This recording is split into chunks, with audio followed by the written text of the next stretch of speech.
Glória a Deus! Isso aí! Deus é bom em todo tempo. E eu estou aqui muito feliz, gente. Hoje é um dia especial. Eu sou Lucimar Mendes aqui, né, uma das entrevistadoras do Crente Podcast Online.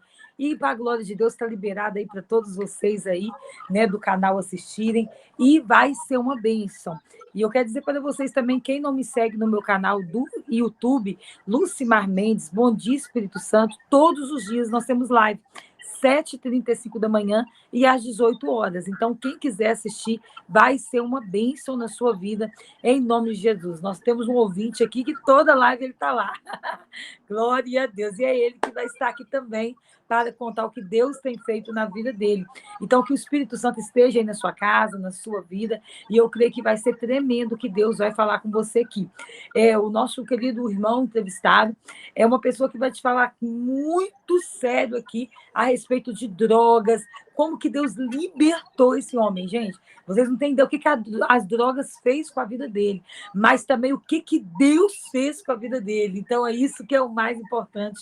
O Senhor resgatou ele com uma frase que foi falada por alguém que Deus levantou. Essa frase, através do Espírito Santo, salvou a vida do nosso querido irmão baiano, que está aqui conosco, né, meu querido presbítero aí da Bahia. Quero te apresentar, pode ficar à vontade, se presente, fique à vontade aí, Deus abençoe sua vida. Amém. Deus abençoe, missionária Lucimar Mendes, a Amém. todos os ouvintes. Deus continue abençoando. Eu sou presbítero Bezalel Costa, na cidade de Presidente Dutra, na Bahia. Glória a Sirvo Deus. a Deus na Assembleia de Deus e também estou como vice-presidente por graça e misericórdia de Jesus Cristo. Que bênção, glória a Deus. Deus tirou de um lugar tão profundo, né? E olha com o que Deus faz. Só Ele para fazer isso, né? Então, Só. vice-presidente da igreja, só Deus. Se não for Jesus, não vai não. Não, depois que as pessoas ouvirem aqui, elas vão entender por que nós estamos falando isso, né? Então, gente, vamos começar então. Já pega seu cafezinho, senta aí no sofá e Deus vai falar tremendamente com você. Talvez você tenha um filho, um marido, uma esposa que está aí precisando de uma libertação e você vai ver que se Deus transformou a vida do presbítero, ele pode transformar a sua vida também, em nome de Jesus. Meu querido irmão, eu queria saber de você, quando foi, na sua infância, você foi criado na igreja, porque tudo começa na infância, né? Você foi Sim. criado na igreja, você tem uma experiência muito forte na sua infância, e eu queria que você falasse isso para a gente. Bom, tudo começa antes do meu nascimento. A minha mãe, ela não podia ter filhos, não podia gerar, porém, aprove a Deus que eu fosse gerado no ventre de minha mãe. E aí já é manifestado o sobrenatural de Deus. Só que no 7º mês de gestação, teve algumas complicações, e aí eu acabei nascendo de forma prematura. Porém, antes de nascer, o médico falou tanto para minha mãe como para minha avó, que se o filho nascesse com vida, a mãe morreria.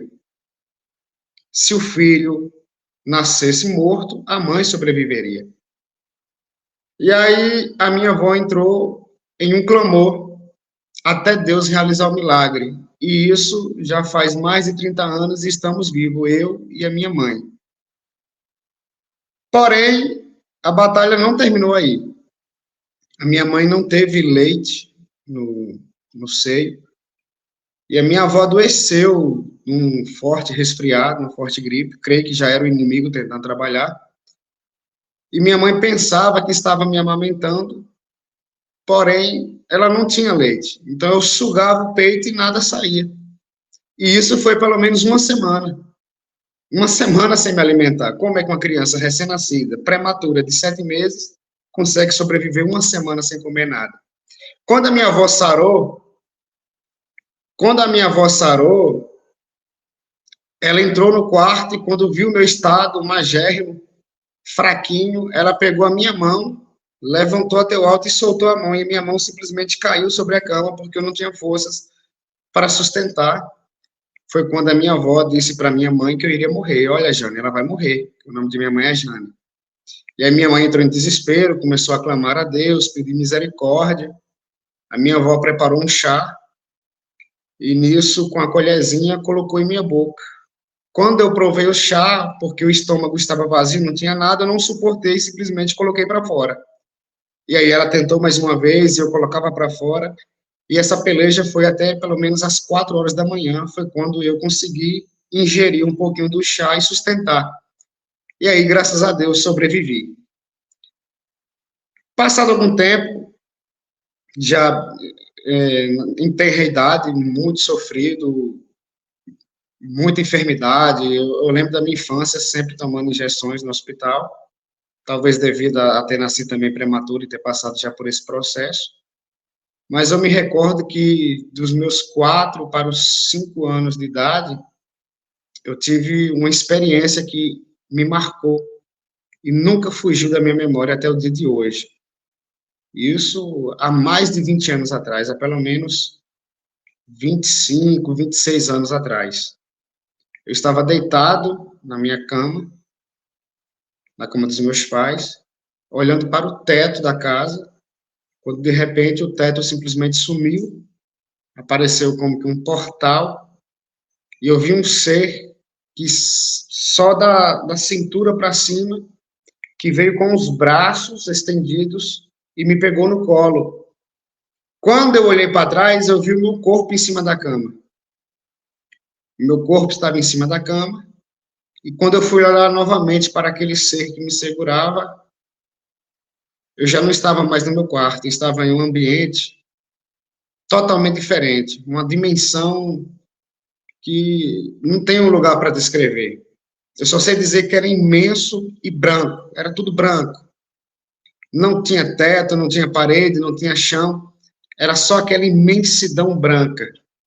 E eu estava segurado pelos braços, estava no colo desse ser que estava sentado em um trono.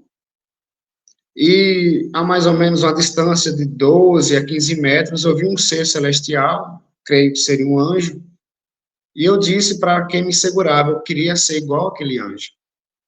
E aí o ser disse para mim, um dia você será. Quando eu fui olhar novamente para aquele que me segurava, devido a ele falar, um dia você será, quando eu olhei para ele, eu já estava novamente no meu quarto. Quando olhei para trás, vi o meu corpo novamente em cima da cama. Quando fui me virar novamente para ver aquele que me segurava, aí sumiu. Já estava no meu corpo, aquele portal simplesmente desapareceu.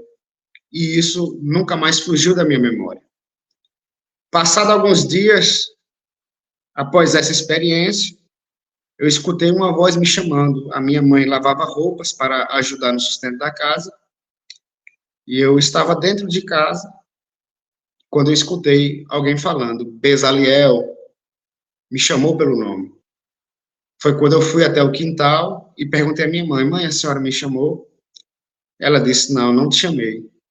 Quando eu levantei os meus olhos para as nuvens, eu entendi que era Deus quem estava me chamando. E isso tenho guardado no meu coração até o dia de hoje. Passado algum tempo, a minha mãe adoeceu, teve que ir para São Paulo para iniciar um tratamento. Não sei dizer exatamente o que tinha acontecido com minha mãe, eu era muito pequeno. Eu fui logo em seguida com uma irmã chamada Maristela. Ainda me lembro da viagem no ônibus. Até hoje eu tenho contato com Maristela também. E aí, chegando em São Paulo, eu comecei a ver os meus tios, né, que há muito tempo eu tinha visto. Meu tio Davi, a minha avó, principalmente a minha avó.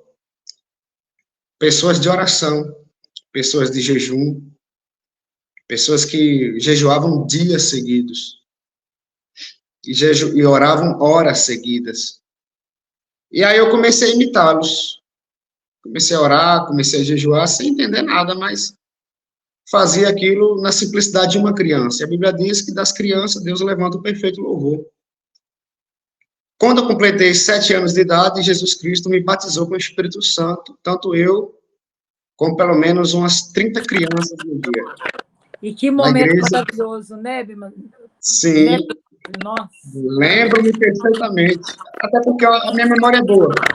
Ficou um pouquinho deteriorada por causa das drogas, mas a minha memória é muito boa. E esse dia é inesquecível. Sim. Aí, passado algum tempo, via muitas experiências, muitas coisas, muitas curas, né? Muita libertação. A gente voltou, a gente veio embora para a Bahia. E aí, voltei para a minha igreja de origem, Assembleia de Deus Missão em Presidente Dutra, mas sempre com aquelas lembranças na minha cabeça, sempre com aquelas memórias, e cultivando essa vida de leitura bíblica e de oração.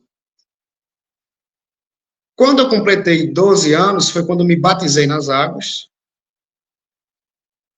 e comecei a pregar. Só que eu mergulhei de verdade na oração foi a partir dos meus 16 anos. Eu sempre levava uma vida de oração, mas eu comecei a mergulhar mesmo nesse rio, nesse oceano, com 16 anos. Já tinha tido algumas experiências com Deus, mas me debrucei mesmo a fazer calo no joelho, foi a partir dos 16 anos de idade, só que foi muito poder para pouca experiência, para pouca maturidade, para pouca sabedoria. E aí a gente acaba fazendo algumas coisas que hoje não faria mais, com um pouco mais de maturidade, com um pouco mais de discernimento. Até que começou muitos levantes do inimigo, e talvez também por falhas minhas. Outro dia dá para entrar mais em detalhes. Aí acabei me afastando. Acabei diminuindo a oração, acabei diminuindo o jejum, me chamavam de fanático, de extremista, de religioso. E aí a gente acaba cedendo. Não queria me envolver com relacionamento com ninguém, até porque eu queria ter um compromisso com Jesus, acreditava que teria o tempo certo para isso, com certeza teria, mas acabei encontrando uma pessoa, foi minha namorada por alguns meses, aí que completou de esfriar ainda mais, o tempo que era para orar, o tempo que era para jejuar, agora era para namorada.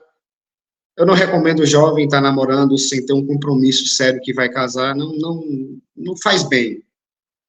É bom já estar preparado para certas coisas.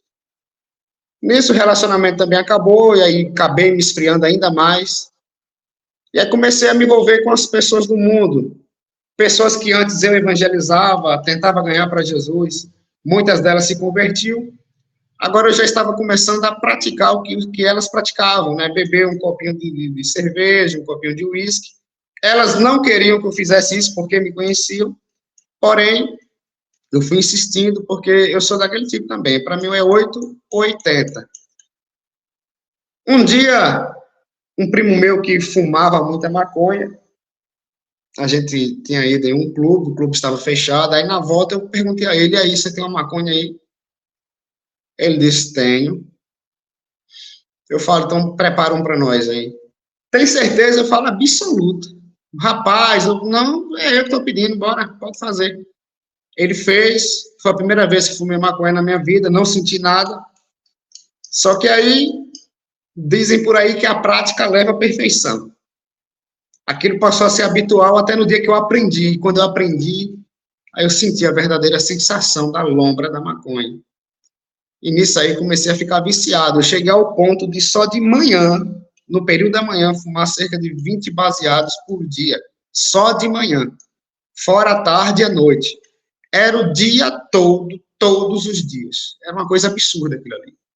E não eram as coisinhas pequenininhas, não. A gente chamava de vela, eram as velas. Né? Tem uns que a gente chamava de bomba. Bora fazer um bomba hoje. Tem vários tipos, né? Tem um que chama estilo Bob, que é o estilo que Bob Marley fumava. E a gente ia se afundando, afundando. Eu fui morar em Salvador, um certo período. Eu costumo dizer que eu mesmo fui quem abri a tampa do lixo e joguei a minha vida no lixo. Eu tinha passado na prova da aeronáutica, só que foi o período que eu já estava começando a ir para o mundo. E a cada 6 meses a gente precisava fazer um exame. E deu certo que um dia antes do exame, inclusive tinha o exame de sangue, eu estava na Campo Grande, em Salvador, bebendo cachaça, usando drogas, E aí acusou no sangue e eles simplesmente me dispensaram, fizeram o que era correto. Só que foi nesse período que eu morei em Salvador, quando eu estava vindo de viagem no ônibus com a galera, era o ônibus dos estudantes, que aí eu conheci a cocaína. Foi a primeira vez que eu fiz o uso da cocaína e gostei. E tudo começou com um pouquinho de bebida, né? Um pouquinho de bebida, um abismo vai chamando outro abismo. Aí, ó, você vê aonde que o diabo vai levando, porque ele não tem pressa, né, presbítero? Não tem pressa. Mas quem estava com pressa era eu. Quem estava com pressa era eu. Estava com mais pressa do que ele. Ah, eu estava com muita pressa. Mas você não sabia aonde você podia chegar, né? Não, parece que eu queria testar os meus limites. E aí passei a viciar na cocaína também, fiquei muito, muito, muito viciado mesmo. Cheirava cocaína a ponto de sair sangue do nariz, de tanta cocaína que cheirava. E nisso aí fui migrando para outras drogas, como a cola de sapateiro, cheirei cola, fumei maconha misturado com crack, usava LSD, êxtase, e fazia porque gostava mesmo. Fazer era gostar. Só que tudo isso vai virando uma explosão. A gente vai ficando dentro de um abismo cego. Eu emagreci muito, muito, muito, muito mesmo. Passava cerca de 3, 5 dias fora de casa, minha mãe sem ter notícias, pelo mundo, em festa, em farra, brigas e tudo. Tudo que a senhora pensar, eu estava envolvido. Uma vez, eu estava reunido com alguns amigos, conversando, e aí algum deles me ligou, dizendo que estava em um determinado local da cidade, fumando maconha com um grupo de amigos nossos. Aí eu falei, eu vou até aí. E aí eu peguei a moto de um amigo meu emprestado, desse rapaz que eu estava conversando, para ir até esse local fumar maconha. Olha que serviço. E aí, quando eu estou indo já na direção da rua, a rua é muito extensa, é uma rua muito grande, só que eu já estava na rua, só que eles estavam lá no final, na outra ponta da rua. Eu estava seguindo tranquilamente com a moto do meu colega, quando de repente veio um rapaz de lá para cá, numa moto grande, com cerca de 150 cilindradas a mais do que a moto que eu estava, e ele vinha muito rápido, vinha a mais de 100 km por hora. Só que na mão dele não tinha o cantinho do quebra-mola. E ele queria passar pelo cantinho do quebra-mola. E aí, como não tinha na mão dele, ele veio para a contramão, que era a minha mão. E aí passou no cantinho do quebra-mola na minha mão e não conseguiu mais voltar para a mão dele. Então ele bateu de frente com a moto que eu estava. Só que o interessante é que eu não fui projetado para trás, que era o que deveria acontecer. A moto veio para cima de mim e parece que alguém me puxou para o lado. E eu simplesmente caí sentado no chão. E a moto, o rapaz, a moto dele, a esposa dele, simplesmente passaram direto. Destruiu as duas motos. A moto do meu colega que eu estava, a moto dele. E aí eu fiquei sentado no chão sem entender o que aconteceu. Eu falo, foi isso, eu não tive um arranhão, nenhum arranhão sequer, não tive nada. Eu simplesmente sentei no chão, me levantei, e eu fiquei com tanto ódio daquele rapaz que eu falei, eu vou dar uma churra nesse cara, eu vou dar um chute nele. Quando eu fui para cima dele para chutar ele, quando eu olho para ele, ele estava saindo sangue pela boca, sangue pelo nariz, sangue pelo ouvido, eu falei, esse cara está morrendo. Aí apareceu um colega meu, pegamos a moto que eu estava e escondemos na casa para a polícia não apreender a moto. E aí eu fugi. Passado alguns dias, um outro colega meu falou, vamos na casa dele lá, para ver se eles dão dinheiro para pagar o prejuízo da moto, porque ele é quem foi errado. Aí fomos na casa dele, na casa da esposa dele, e a esposa sempre dizia, ele está na sala de parada, ele não está bem, e eu não acreditava, porque eu não tive nada. A moto veio para cima de mim, eu não tive um único arranhão.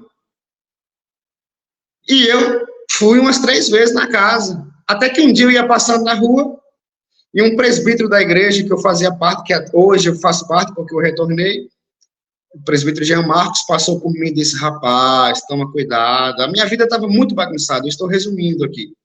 Tinha gente que queria me matar, foi uma tribulação. E aí ele falou para mim, o rapaz do acidente morreu. Ele perdeu a vida. E aí nisso, um presbítero que era policial também, policial civil, ligou para mim, era muito amigo meu, ainda é até hoje, é como um pai, e disse, olha, Beza, até na escola você anda fazendo essas coisas, até na escola você está usando drogas, né? E nisso a polícia tem ainda atrás de mim algumas vezes lá, mas não conseguiu me pegar. Sempre que ia por um lado, eu saía pelo outro. Era como se Deus estivesse sempre me dando o livramento, né? Sempre me guardando. Até porque o meu nome significa na sombra de Deus, Olha que bênção. guardado por Deus. Glória a Deus.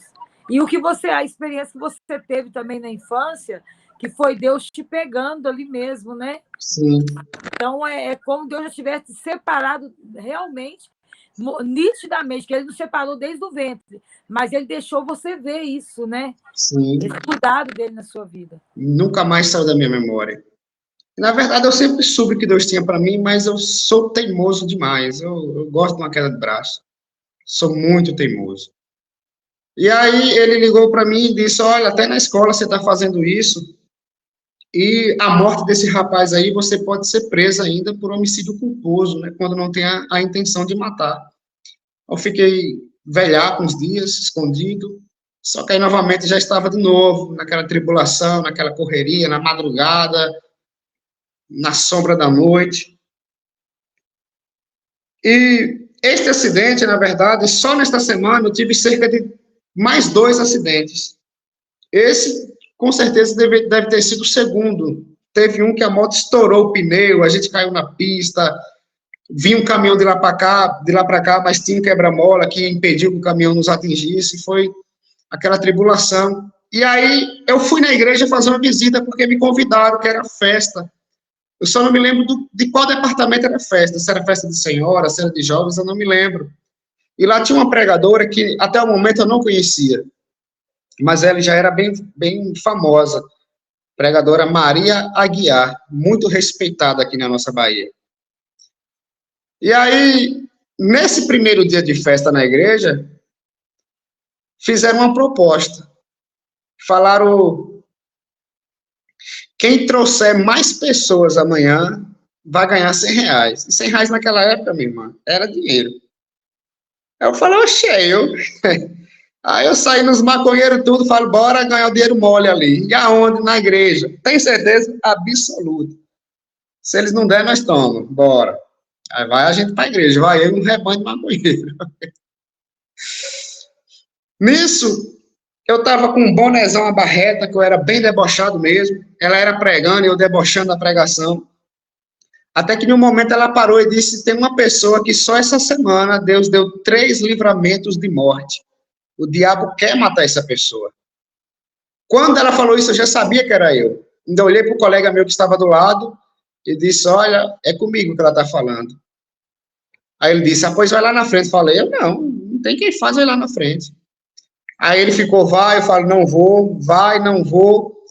Aí nisso teve uma hora que ele mexeu no meu boné e eu fui ajeitar o boné. Quando eu fui ajeitar o boné, a pregadora apontou o dedo, parecia que estava bem assim mesmo na minha cara e disse, é esse aí de boné. Deus deu livramento de morte. E aí a igreja já começou a se emocionar, porque a igreja todinha já me conhecia da pessoa que eu era antes.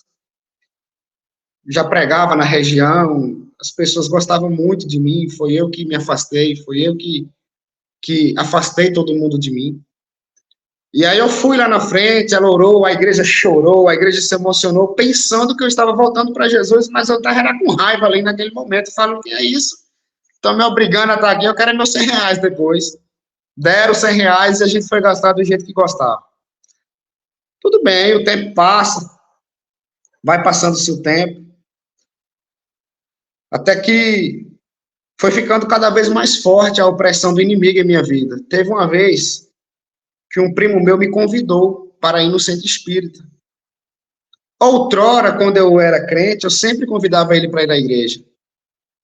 E ele sempre ia. E na época que eu era jovem na igreja, que orava bastante, jejuava muito, lia muito a Bíblia, aquela coisa toda, eu tinha desejo de ir para o centro espírita.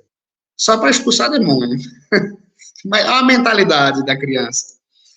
E aí, nunca deu certo ir. E agora, quando eu estava desviado, teve esse convite, E como eu sempre convidava ele para ir à igreja comigo, ele nunca recusou, eu fiquei sem graça de dizer que não iria. E fui com ele, e era uma reunião mediúnica. Fomos eu, ele e o pai dele. Chegamos nessa reunião, e reunião é mediúnica, eles não chamam qualquer um para ir. É uma reunião fechada, não é uma reunião aberta, né? Que geralmente as reuniões abertas são reuniões doutrinárias, filosóficas, mas ele me levou nessa reunião mediúnica. Nessa época eu vivi um conflito muito grande com meus pais, principalmente com a minha mãe. Era uma coisa terrível, era só entrar dentro de casa, era uma confusão terrível, já estava feita. Então era melhor estar na rua, no meu conceito. Até que tantas coisas que aconteceu lá dentro desse centro espírita, teve uma hora que manifestou em um médium, já manifestou falando línguas estranhas, profetizando, e eu pensando comigo, meu Deus, como o bicho é mentiroso. E está me vindo agora à memória também um outro fato que me chamou a atenção, eu vou tentar ensinar da forma que foi. Manifestou dentro de um médium, chorando copiosamente, naquela agonia, naquele choro, e os outros médios foram para cima, o que está acontecendo, o que foi? Ele disse, por favor, não me expulsem, não me chamem de diabo, não me chamem de demônio, e ele conta o que foi que aconteceu, aí ele disse, eu estava na igreja evangélica, e lá eles me chamaram, foi de diabo, de demônio, me expulsaram, e eu estou aqui caçando luz, e eu o tempo todo pensando comigo, meu Deus, como ele é enganador, é por isso que eles são enganados. Eles não sabem o que realmente é aquilo ali. Até quando o médium principal, que era quem abria as sessões, inclusive eu acho que era ele, que era o líder daquele centro, inclusive era cego, completamente cego, 100% cego.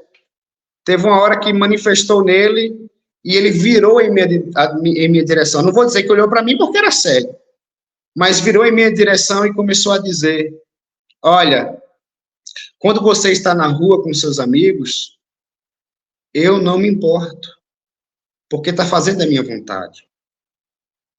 Quando você está jogando bola com seus amigos, bebendo com seus amigos, usando droga com seus amigos, eu não me importo. Mas quando você vai para a sua casa, eu já estou na porta, esperando você para fazer o pau quebrar lá dentro. Falou assim, com essas palavras. É porque dentro da sua casa que você estava protegido. Exatamente. Era onde tinha intercessão, onde tinha oração, onde tinha consagração. E aí, nesse momento, deu aquele estralo na minha mente. Eu falo, meu Deus, eu tive que vir aqui para entender o óbvio. Por que crente nenhum revelou isso? Por que os crentes não entendem isso? Só que, na verdade, eu já sabia que estava tendo algumas opressões dentro de minha casa, inclusive no meu quarto, principalmente no meu quarto. Eu senti a presença do maligno dentro do meu quarto, né? Até um gato meu passou por um apuro, quando olhou para as paredes, ficou todo arrepiado, fugiu de dentro de casa, e eu falei para minha mãe, olha mãe, tá tendo demônio no meu quarto, só que eu não importava, não estava nem aí. Aí minha mãe, mas tu fala besteira, eu, tá bom. Quando eu estive em Salvador, ela entrou no meu quarto com saudade, deitou na minha cama, para ver se sentia um pouquinho da minha presença, e quando ela estava dentro do quarto, nesse dia o gato acompanhou ela, e foi entrar, foi subir na cama também. Quando o gato subiu em cima da cama, olhou para as paredes, arregalou os olhos, começou a miar desesperadamente, fugiu, rasgou algumas caixas e ficou lá dentro até amanhecer o dia. E minha mãe saiu assombrada de dentro de casa, de dentro do meu quarto. Depois ela me contou, eu falei, a senhora não acreditou? E aí tudo bem, só me afundando cada dia mais, até que um dia, cheirando cola com um amigo meu, nós já íamos diretamente para o mato, para o meio da caatinga fechada, para ninguém ver, porque a cola é tão antissocial que se fosse cheirar no meio da rua, aí o trem ainda era feio. Aí a gente preferia ir para o meio do mato para ficar lá, curtindo a lombra daquela droga. E a gente cheirando cola, quando de repente as coisas começaram a se repetirem. Esse meu amigo toda hora falava a mesma coisa. Toda hora falava a mesma palavra e aquilo começou a me incomodar de uma forma tão grande que eu comecei a caçar uma pedra para arrumar na cabeça dele. Porque eu pensava que ele estava tirando sarro de minha cara. Eu pensava que ele estava tirando uma onda comigo, mas não era, era a lombra da minha cabeça mesmo, era a viagem da minha cabeça devido alucinação da droga. Isso, estava completamente alucinado. E aí, quando eu estava caçando essa pedra para fazer isso, de repente eu vi um clarão no céu. Foi um clarão muito forte, como parecendo quando alguém joga uma bomba atômica que sai aquela luz irradiando por todo o lugar ali. Eu vi aquele clarão e eu pensei, meu Deus, Jesus voltou e eu fiquei. E aí eu olhei para o rapaz que estava do meu lado, eu disse, fulano, Jesus voltou e a gente ficou. E parece que ele viu a mesma coisa que eu. Ele entrou em desespero e começou a dizer, e agora o que é que a gente faz? Eu falei, rapaz, é melhor a gente ficar aqui nesse mato mesmo, pelo menos a gente está escondido. Só que nesse período começou a gente enxergar vários jipes andando pelo meio das roças, pelo meio dos matos, jipes, como se fossem os jipes do exército do anticristo, atrás das pessoas, e nós ali escondidos no meio do mato, acuado, meu Deus do céu, e agora? Eu falei, rapaz, agora aí vai surgir o anticristo, a gente não pode aceitar a marca dele, senão não vai ter mais jeito.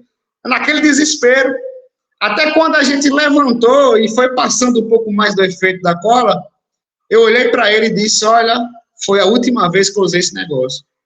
Aí ele olhou para mim e disse, eu também. E para mim, realmente, foi a última vez que eu usei cola. Foi a derradeira vez, foi essa, devido a essa experiência. Mas continuei nas drogas, continuei na cocaína, na maconha, no LSD, no êxtase. E aí, até que um dia, e nesse dia, por incrível que pareça, eu não usei droga, a não ser a cachaça, que é droga, não deixa, é uma droga, e é uma das piores que tem, e é legalizada. E nesse dia eu bebi muita cachaça, misturei muita cachaça, quando eu me dei conta, eu já estava no meio da rua, quebrando carro, batendo em porta de casa, teve uma porta de uma igreja que eu amassei de tanta porrada que eu dei, caçando confusão com pessoas, outras pessoas me separando da briga, e aí apareceu 2 colegas meus, que tentaram me levar para casa, aí me colocaram na moto, saíram em alta velocidade para tentar chegar logo em minha casa, eu pulei dessa moto, caí pelo chão, fiquei todo esculhambado, aí me colocaram novamente, chegando lá em casa, aí é que a coisa foi feia. A tribulação foi muito feia. Até que amanheceu o dia, eu já estava dentro de casa e acordei todo rasgado, todo quebrado e não sabia o que tinha acontecido. E eu pensei, meu Deus, o que foi que eu aprontei essa noite? Eu não sabia o que eu tinha aprontado. Só que depois começou a vir os flashes,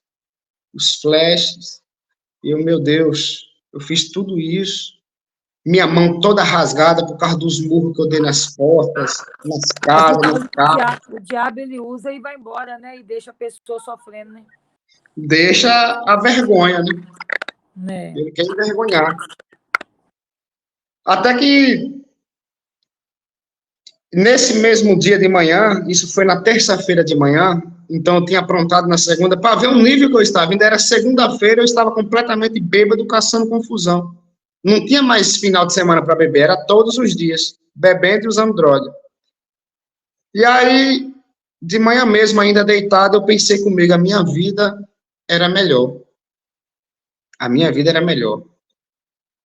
E aí, eu lembrei que alguns anos antes, eu tinha ido, porque assim, apesar de eu estar no mundão, perdido mesmo, esse presbítero que era policial ainda me considerava muito. A gente foi uma viagem para a posse de um pastor na cidade de Várzea. Olha que incrível. Pastor de outra igreja, Igreja Brasil para Cristo, que é meu amigo até hoje, sempre fomos amigos. E aí foi eu, esse presbítero e mais 2 irmãos. E lá, na casa desse irmão, na cidade de Várzea Nova, depois de Morro do Chapéu, o pastor presidente da Convenção da Bahia da Igreja Brasil para Cristo leu para mim a passagem do filho pródigo. E ele fez um gesto para mim assim, ó, que o pai estava esperando o filho lá na estrada. E aquilo nunca mais saiu de minha cabeça. Aí quando eu acordei de manhã, pensando, meu Deus, o que aconteceu comigo? Depois começou a vir uns flashes, os relances do que tinha acontecido. E eu pensei comigo, a minha vida era melhor. A minha vida era bem melhor. Aí eu comecei a lembrar do filho pródigo, quando ele diz, quantos trabalhadores de meu pai têm abundância de pão? E eu aqui pereço de fome. E eu pensei, meu Deus, a minha vida era tão boa. Eu tinha tanta comunhão com o Espírito Santo. Eu tinha tantas experiências com Deus e agora eu estou aqui. Inclusive, estou lembrando agora, teve uma vez que eu estava vindo de uma festa na cidade, acho que era 2 horas da manhã, sozinho, drogado, bêbado, e eu caí na porta da prefeitura, na calçada, sozinho. Quando eu olhei no relógio, era 2 horas da manhã, e eu, meu Deus, algum tempo atrás, a essa hora, eu estava orando pelos bêbados da cidade, e hoje eu estou bêbado. Será que tem alguém orando por mim? Aí deitei mais uma vez, que eu não tinha força para levantar. Quando eu olhei, já eram as 3 horas, e eu disse, meu Deus, algum tempo atrás, a essa hora eu estaria orando pelos maconheiros dessa cidade. E hoje eu estou aqui drogado de maconha. Será que tem alguém orando por mim? E assim foi até umas 4 horas da manhã, quando eu consegui levantar e chegar até em casa. E aí, naquela manhã, eu pensando comigo, meu Deus, a minha vida era melhor. E aí eu ensaiei o mesmo discurso que o filho pródigo ensaiou. Levantar-me-ei, irei ter com meu pai e lhe direi, Pai, pequei contra o céu e perante ti, e já não sou digno de ser chamado teu filho. Me aceita pelo menos como um dos teus jornaleiros. Eu fiquei ensaiando esse discurso, aí eu pensei comigo, sexta-feira eu vou voltar para Jesus. Passou a quarta, passou quinta, sexta-feira fui para a igreja, eu e esses 2 colegas que me acharam na rua, brigando, quebrando tudo, foram comigo para a igreja. Só que eu já fui decidido a voltar para Jesus. Eu já estava disposto, independente de quem fosse o pregador. Podia ser quem fosse, podia ser a pior pregação do mundo, eu já iria voltar para Jesus. Independente se tivesse apelo ou se não tivesse apelo, eu simplesmente iria levantar e voltar para Jesus. Aí eu lembro que fizeram o apelo, eu não me lembro o nome do pregador, era de fora, nem me lembro muito da mensagem, mas eu me lembro que no momento do apelo, ele começou a cantar um hino de Oséias de Paula, de tanta coisa que andei fazendo, de quase todas me arrependi. Me levantei, fui até lá na frente aceitar Jesus. Nesse momento, a minha mãe veio me abraçar, a gente começou a chorar, nós dois. A igreja inteira começou a se emocionar. Os meus amigos choraram. E aí, tudo bem. Eu pensei comigo, meu Deus, só que eu estou muito viciado. Estou muito perdido nesse mundo. Então, eu vou precisar orar como antes, vou precisar jejuar como antes, vou precisar buscar, ler a Bíblia como antes. E assim fiz. Eu voltei no mês de outubro de 2015. 3 meses orando, 3 meses jejuando, 3 meses lendo a Bíblia. E meus amigos eram acostumados a estarem lá em casa usando droga, cheirando cocaína, fumando maconha, bebendo cachaça. Já era costume. E eu não ia expulsar de uma vez. Mas eu mesmo não sentia mais vontade de nada. Nesses 3 meses, não cedia a cocaína, não cedia o cigarro, não cedia a maconha, não cedia a cachaça. Mulheres queriam ficar comigo, eu não queria.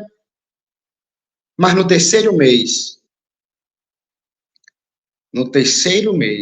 eu estava acordando todos os dias às 3 horas da manhã para orar. Quando foi no terceiro mês, que eu terminei de orar, que eu deitei na cama, e olhei para as telhas da casa, eu escutei uma voz dizendo, agora você vai ver do que eu sou capaz. É como se o diabo dissesse, eu tentei, enviei mulheres, enviei drogas, tentei mexer em suas fraquezas e não consegui. Agora eu vou pessoalmente. É como se fosse isso. agora você vai ver do que eu sou capaz. Quando falou essa palavra, eu escutei uma pancada tão forte nas telhas que parecia que estava desabando o teto. Mas foi uma coisa terrível. Quando deu aquela pancada, ele me pegou dos pés até o pescoço e começou a me enforcar. E eu tentava gritar minha mãe, mas a voz não saía. Só ficava mudo, eu só conseguia mexer os olhos para um lado e para o outro, mas a voz não saía. E a voz não saía. Eu tentava gritar, mas não saía a minha voz. E ele me sufocando, me apertando o meu pescoço. E eu pensava assim com Deus, eu falo, meu Deus, eu vou morrer aqui. E quando eu morrer, vão pensar que eu tive insuficiência respiratória ou um ataque cardíaco. Mas, na verdade, eu estou sendo assassinado pelo diabo. E o coração fraquinho. Eu senti o meu coração quase parando de tanta agonia que eu estava passando, ele me apertando, sufocando o meu pescoço, eu não conseguia respirar, não conseguia falar. E aí eu lembrei de uma arma poderosíssima. Só na minha mente, eu disse, bem fraquinho, o sangue de Jesus tem poder. E aí eu falei a segunda vez, o sangue de Jesus tem poder. E falei a terceira vez, fraquinho, o sangue de Jesus tem poder. Na terceira vez, a mesma pancada que fez para entrar, fez para sair. Pá, deu aquela pancada e eu voltei a respirar. Aí consegui sentar na cama, respirando, voltando o fôlego, mas ainda ficou aquela opressão maligna no quarto, aquela presença ruim, maligna. Aí foi quando eu consegui me levantar, fui na porta do quarto de minha mãe e bati. Mãe, e ela é o quê, menino? Eu falei, vem orar aqui no meu quarto, e eu não falei nada para minha mãe do que aconteceu. Minha mãe orou e foi dormir. Só que eu ia acordar cedo para trabalhar, pelo menos 5 horas da manhã eu já deveria estar pronto. E aí me arrumei, vesti a roupa, eu era açougueiro no mercado.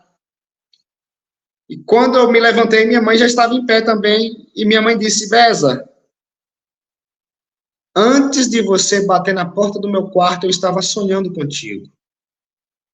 Eu sonhava com a cobra vinda da rua, abria o portão, abria a porta da sala, abria a porta do teu quarto, te enrolava dos pés até o pescoço e te mandava enforcado.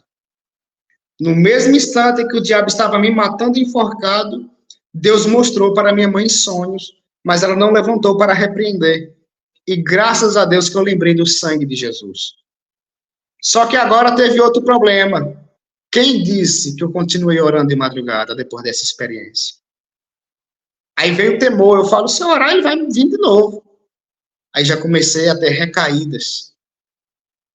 E fiquei mais ali você precisava de investimento fortíssimo, intercessores. Sim. E às vezes falta pessoas com esse entendimento. Falta pessoas com esse discernimento. Verdade. Porque nisso eu voltei. Uma batalha espiritual muito grande. Sim, e foi terrível. Terrível mesmo. Ele tinha um ódio terrível. E aí, voltei para as drogas, mesmo na igreja, só que nisso eu já tinha levantado a equipe de oração, porque quando eu voltei para Jesus, as pessoas que me tinham como espelho antes, já vieram de novo, porque queria aquilo novamente. Beza voltou, que meu nome é Bezaliel, mas carinhosamente as pessoas me chamam de Beza.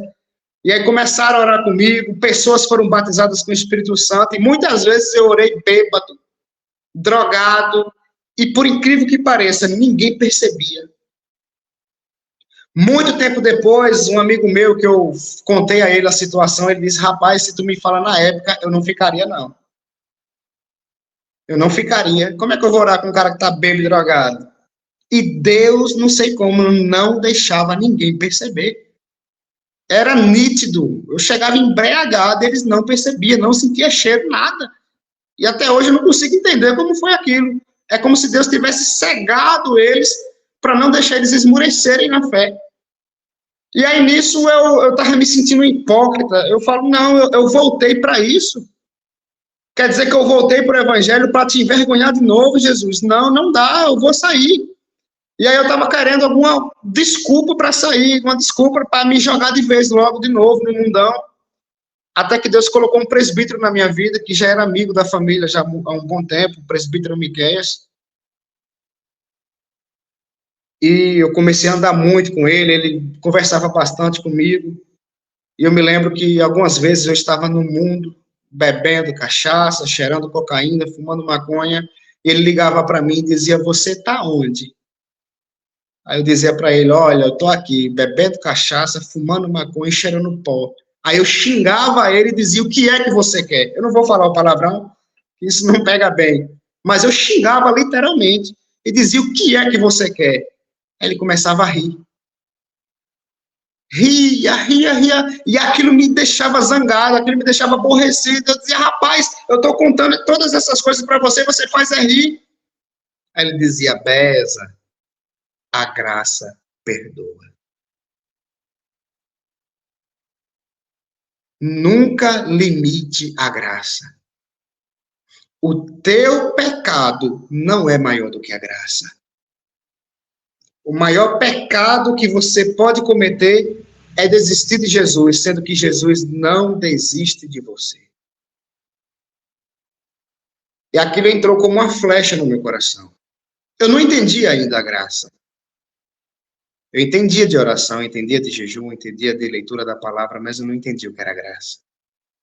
Eu queria ser liberto pelo meu mérito.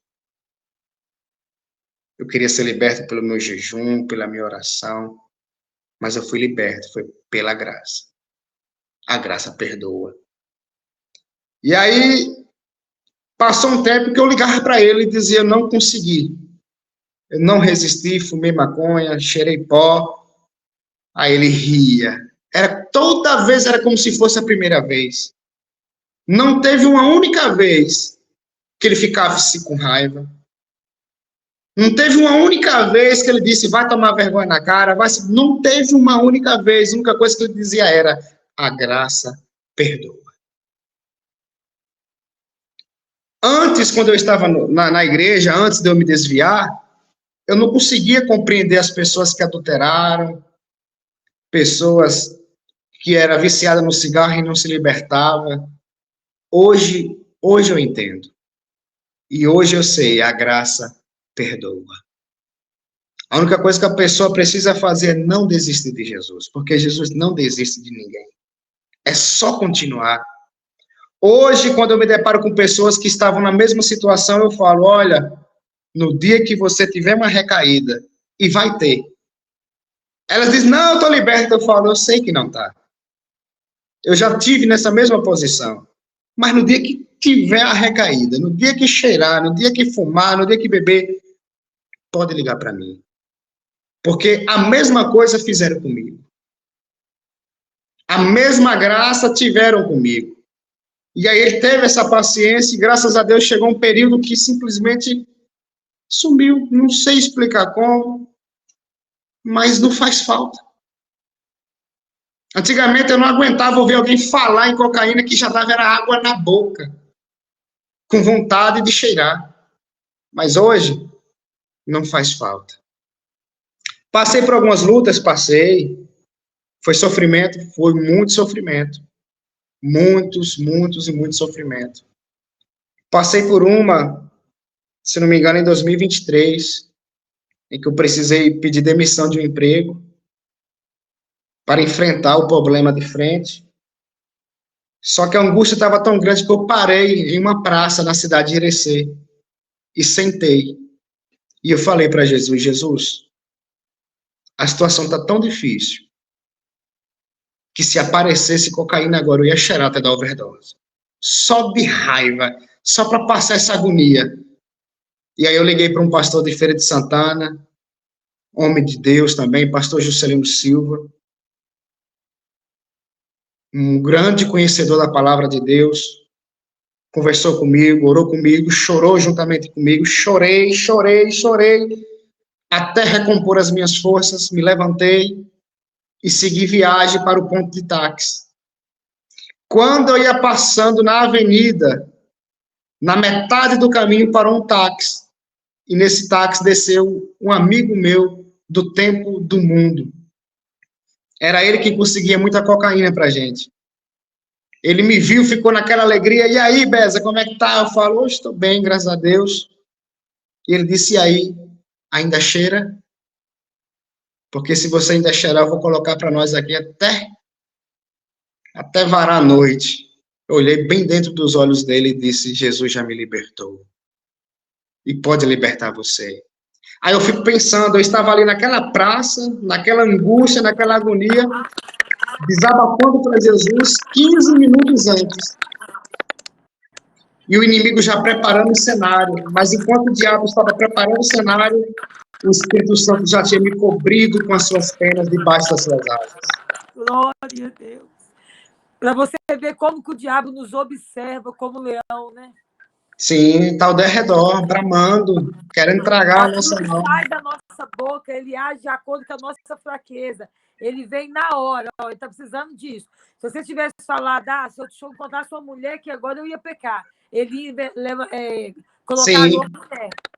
Então, de acordo com a fraqueza. Por isso que a Bíblia fala, Jesus diz, vigiai e orai, que o vosso adversário anda ao vosso redor, buscando a quem pode estragar. Exatamente. Só que, graças a Deus, estou aqui até hoje. Tenho uma esposa linda, tenho uma filha linda. Teve uma filha minha que foi morar com Jesus. Deus a tomou para si e um dia eu a verei novamente. E se eu quero a ver novamente, eu tenho que continuar firme no Evangelho, porque eu sei que ela está no céu. E se eu quero vê-la, eu preciso ir para o céu. E um dia eu vou. Um dia eu a verei. Eu tenho essa viva esperança. Ninguém arranca isso do meu coração. E estou aqui até hoje. Glória. E esses dias, no meu trabalho, que é proibido celular, não tem jeito, nós passamos por aflições, a senhora entende muito bem o que é isso, passamos por lutas, passamos por guerras espirituais, só entende quem é espiritual. E eu falei com um amigo meu, que ora juntamente comigo lá no meu trabalho, eu disse, olha, eu ia pregar agora sábado, preguei sábado, numa festa, numa igreja de uma cidade chamada São Gabriel, que fica próxima aqui de minha cidade. E eu falei, se Deus não me usar sábado, eu vou largar tudo e vou embora. Eu não aguento mais. E aquela aflição, aquela angústia, ainda mandei mensagem no celular para minha esposa, dizendo, olha, eu não aguento mais, eu passei o dia inteiro aflito, se Deus não me usar sábado, eu vou embora. E ela disse, eu passei o dia do mesmo jeito. Foi quando eu saí para a parte de fora de onde eu trabalho, que é proibido celular, aí lá fora é liberado. Quando eu peguei o celular, estava a sua mensagem no celular. Já me convidando para esse dia. E aí é quando o Espírito Santo vem e traz o refrigério no dia da angústia, no dia do desespero. É o nosso consolador. Salmo 46, né? Salmo 46. Socorro bem presente na hora da angústia. Sim. Glória a Deus, né? Ele é o refúgio. E comigo aconteceu a mesma coisa, quando eu estava sofrendo muito, saí de CLT, Deus me chamou e falou para o secreto. E aí eu falei, Deus, o que o Senhor vai fazer de mim? E eu buscando, você falando só para mim, ora, para me orar.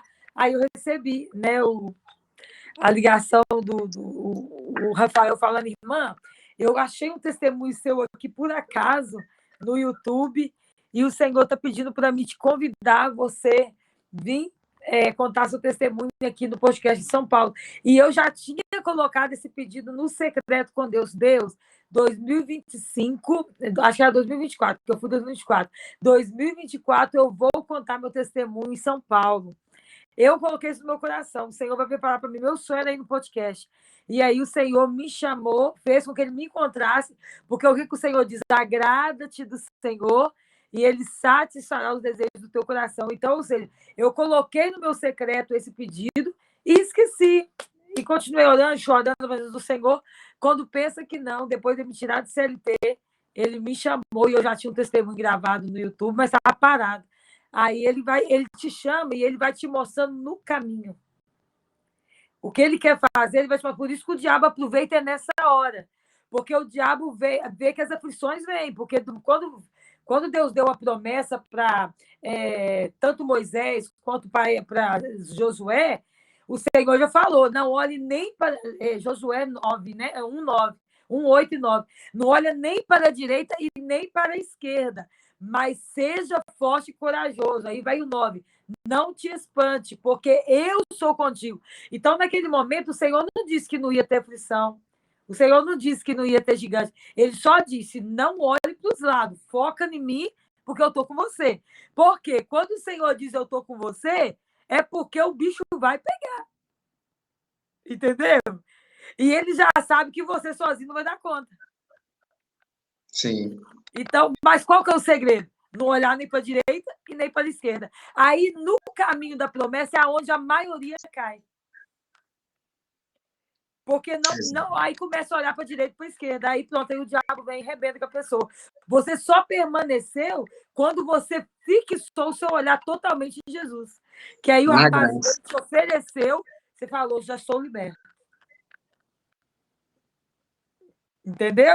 Você já tinha convicção dessa graça. E quando você não tinha total convicção, você ainda balançava. Mas quando você falou, realmente, agora, quando a gente vai criando maturidade, você que está aí na sua casa também, eu imagino que você também talvez esteja passando por alguma luta, é a maturidade em Cristo que faz você permanecer. Porque quando a gente cria maturidade, isso aqui, a gente sabe que isso aqui ó, já está cheio de calo já. Aí já sabe aonde o diabo entra, entendeu? Aí já conhece as armadilhas dele. Então, ou seja, a nossa atenção é o foco, é o mestre, porque Pedro, quando ele estava andando sobre as águas, ele só pisou nas águas quando Jesus chamou. Ele falou, se eu, Senhor, faça com que eu vá. Por quê? Quando a gente começa a cumprir um propósito, que ali Pedro estava cumprindo algo, para ficar na história. Quando você começa a cumprir um propósito, a tempestade vai vir, os barulhos vai vir. Mas só se você estiver sobre a palavra que você vai conseguir permanecer de pé. E Pedro não foi sobre as águas. Pedro foi sobre a palavra. Porque ele falou, se é o Senhor, faça que eu vá. Mande que eu vá. Então, não pisou na água, ele pisou em cima da palavra. Porque Jesus falou, vem, Pedro. Na hora que Jesus falou, vem, ele falou assim, então agora eu estou pisando. Não. Então, ele fala sobre a tua palavra, né? Por sobre a tua palavra. Então, é pisando em cima. Então, ele não fala sobre, por baixo. Não é por baixo, é sobre. Então, significa que não interessa a tempestade. Eu só vou permanecer de pé se eu estiver sobre a palavra. E quem é a palavra? Jesus. Então, pronto. Essa é a rocha. E quando eu estiver firme nessa rocha, o diabo não me pega. Por isso que Jesus fala, eu sou o caminho, eu sou a verdade e eu sou a vida. E quando você está sobre o caminho, eu sou o caminho, então você vai passando por cima de Jesus. Jesus vai te sustentando. E Jesus é esse caminho da cura, caminho do perdão, é o caminho do sangue dele que foi derramado por nós. É a graça, você está sobre a graça. E quando você está sobre a graça, o diabo não consegue destruir. Olhou para a tempestade, aí Pedro pensou, mas tem um barulho aqui, acabou, aí já era. Olhou para a tempestade e começou a afundar. Mas ele é tão misericordioso que ainda, Salmo 46, o socorro bem presente, na hora que ele começou, Deus estava lá. Isso é o cuidado de Deus. Então, Deus ainda vai lá, ainda te levanta. E aí, a gente se cair é por nossa conta. Deus vai lá e resgata de novo. Mas tudo que a gente passa é por tirar o olhar do mestre. Entendeu? O segredo está no olhar nem para a direita e nem para a esquerda. Porque aí você sabe, o diabo fala, vamos fazer isso aqui? Aí, quando você tem convicção de que você está olhando para o mestre, quando você está olhando para o mestre, quem é você? Lá, ele lá, ó. Olha lá onde está a minha coroa. Olha onde está a minha resposta. Olha o meu propósito lá na frente. Quem é você? Eu já te conheço. Você entendeu? Aí o diabo vai perdendo, ele vai perdendo. Mas quando a pessoa não está olhando para o mestre, olha para a tempestade. Aí afunda. Então, o segredo é olhar para Cristo. E ele não prometeu que não ia ter gigantes. Quando ele ofereceu a terra prometida para Josué, cada lugar que ele mostrava Josué tinha gigantes. Não tinha uma que não tinha. Toda a terra que ele dava para Josué tinha que matar gigantes para colher os despojos. E todas as guerras da Bíblia foi assim. Então, ou seja, a guerra vai ter. O segredo é, eu estou contigo. Continua comigo, que eu estou contigo. Pronto. Glória a Deus. Maravilhoso, né? Agora, perseverança não é para qualquer um, né, meu irmão? Não é para qualquer, né, presbítero? Quando eu lido com muita gente assim, e eu sempre falo, olha, vamos orar. O poder não está no jejum, não na oração. O poder está no nome de Jesus. Só que a oração e o jejum vai me dar sensibilidade para ter mais percepção do poder que há no nome de Jesus. E aí é aí que muitos não entendem, né? É aí que muitos não se firmam. A gente tenta ajudar, mas aí a pessoa, porque vacilou, porque errou, abandona, não quer mais, desiste, não entende que a graça perdoa. E é o único lugar que tem perdão. Se a pessoa, o problema é que a pessoa, em vez de correr para a cruz, ela corre da cruz. Só que na cruz, a cruz é lugar de renúncia, a cruz é lugar de dor, a cruz é lugar de humilhação, a cruz é lugar de sofrimento. Mas essa mesma cruz é lugar de cura, é lugar de libertação e é lugar de perdão e de ressurreição. Então, o perdão, a cura e a renúncia e a ressurreição é só na cruz. Só na cruz de Cristo. Como diz o apóstolo Paulo, com ele morremos, mas com ele também vivemos, ressuscitamos. Sim. Estamos com ele assentados à destra de Deus. Né? O segredo é permanecer, independente da situação. Independente da situação, é correr para Jesus. Se você está aqui agora, eu quero te dar 2 minutos aqui agora, para você falar 2 minutos aí para essas pessoas que estão ouvindo, para a gente terminar esse momento tão maravilhoso. Para pessoas que estão presas ainda nos vícios, presos na droga, no cigarro, na bebida, ou na prostituição, seja homem, seja mulher, qual a palavra que você vai deixar para essas pessoas agora? Uma palavra que muito mexeu comigo foi Hebreus, capítulo 12, versículo 1 e 2. Eu vou até recitar porque eu sei de cor. É algo que está dentro de mim. Diz o seguinte: portanto, nós também, pois, que estamos rodeados de uma tão grande nuvem de testemunhas, deixemos todo embaraço e pecado que tão de perto nos rodeia e corramos com paciência a carreira que nos está proposta, olhando para Jesus, autor e consumador da fé, o qual, pelo gozo que lhe estava proposto, desprezou a afronta, suportou a cruz e assentou-se à destra do trono de Deus. O que me chama a atenção nesse versículo é que tem a parte que diz: corramos com paciência. Eu falo, como é isso? Como é que a pessoa vai correr com paciência? Porque geralmente quem corre é porque está com pressa, está impaciente. O que ele quer dizer é o seguinte: continue na caminhada da fé, com paciência. O que é paciência? É a virtude de sofrer calado. É suportar, é aguentar e manter o olho fixo no exemplo supremo que é Jesus Cristo. Olhando para Jesus. Olhe para ele. Não olhe para pastor, não olhe para homem, não olhe para você mesmo. Olhando para Jesus, autor e consumador da fé. Deus abençoe. Glória a Deus. Está correndo para alcançar um prêmio, né? Como avançando para o alvo, que é Cristo, né? Sim. Então, esse aí sim, aí vem, parece que Apocalipse 3:20, né? Aquele que perseverar até o fim, dar-te a coroa da vida. Né? Porque nós estamos correndo para alcançar esse prêmio, mas se olhar para trás, o diabo pega. Não, o foco é Jesus. O foco é Jesus. Olhando para ele. E o diabo está, a gente sabe onde ele está. Então, cair nas armadilhas de novo é burrice. Não caia, porque ele vai continuar investindo. Mas a gente não é bobo. A gente correu, chegou até aqui para perder essa coroa da vida, nunca vale a pena. Não vale a pena. Nenhum prazer dessa terra, dinheiro, fama, orgulho. Xingou, perdoa, Jesus perdoou, nós não vamos perdoar. Libere e perdoa. Fala, meu irmão, deve que eu estou errado mesmo, me perdoa. É melhor você perdoar, sendo que Jesus perdoou sendo santo, mas que a coroa está lá na frente, você vai pegar ela. No podcast que eu assisti a senhora falando, teve uma coisa que a senhora falou que eu sempre tive em mente também. A gente tem que botar a culpa em tudo do diabo mesmo. Pronto, é isso. Acabou. Eu costumo dizer que o diabo é o cão. A culpa é dele mesmo, pronto. Ah, o vizinho é ruim, é o diabo mesmo, é o diabo, a culpa é do diabo. Ele que está aí Pronto. para roubar, matar e destruir. Então, tudo é culpa dele. Aí É, você vai e perdoa a pessoa. Quem não perdoa fica assim. Ah, mas eu acho que isso aí não é demônio, não. Isso é ela mesmo. Gente, nós somos influenciados para o bem ou para o mal. Então, nós estamos no meio. O diabo de um lado, Deus de outro. Claro que ele está no meio do negócio. Você acha que ele vai perder? Claro que não. Ele está ali. Então, a pessoa pode ter começado. Mas quem que tiçou depois de formar a briga foi ele. Não é verdade? Então, põe a sim, culpa do demônio, vai para Efésios 6:11, minha luta não é contra carne nem sangue, é contra a principal potestade, perdoa a pessoa e sai correndo e vai lá, aquele que se humilha é exaltado. Não é os humilhados que é exaltado, não, viu, irmãos? É é os aquele que se humildes. humilha, porque os humilhados é fácil. Você vai ver, Deus vai pegar você. Não, isso aí não é ser humilhar, não. Humilhar é aquele que fala, eu te peço perdão, não interessa quem errou, me perdoa por Jesus. Eu peço perdão e amo a sua vida, mesmo estando certo. Aí, aquele que perdoa recebe o galardão. Aí, quando você vai para o seu secreto, você faz igual o rei Ezequias, Senaqueribe. Coloca a afronta tudo diante de Deus, que ele resolve rapidinho. Mas você Exatamente.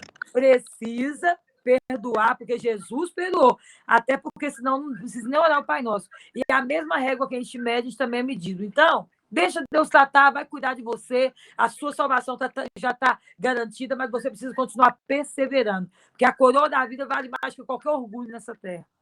Que qualquer eu não vou levar desaforo para casa. Como diz o outro, eu vou rodar a baiana. Não compensa, aí vai rodar a baiana lá dentro do cemitério, porque lá está cheio de valentão. Tá. Não vale a pena. Obrigada, meu irmão. Deus abençoe sua Amém. vida, sua casa, a sua família. Glórias a Deus por isso. Vamos ter outras oportunidades em nome de Jesus. E você que está em casa, obrigado. Eu quero que você se inscreva tanto no Crente Podcast, você que não é inscrito no canal Crente Podcast, e também no meu canal Lucimar Mendes. Todos os dias tem aí o bom dia e boa noite do Espírito Santo para edificar a sua vida. E meu Instagram é lucimarmendes._. Irmão, tem algum contato que dá para falar com você? Convidar para pregar, ou o Instagram para estar te seguindo, pode falar. Sim, pode ir lá no Instagram, PB Bezalel Costa, que estou disponível. PB, né? E lá, isso, lá no Instagram já tem o meu contato também. Ah, no Instagram tem seu contato, é PB, né? PB Bezalel Costa. Bem Bezanel simplesinho. Costa. Amém. E aí lá tem seu contato também, né? Glória a Hoje Deus. sim. Então tá bom, meu irmão. Eu vou ver se eles deixam aqui embaixo também no testemunho seu contato, viu? Então tá Amém. bom. Deus abençoe vocês, gente. Fique na Amém. paz. Tenha um dia abençoado aí, em nome de Jesus, até que ele venha. Deus abençoe, gente. Deus abençoe. Vamos ver aqui.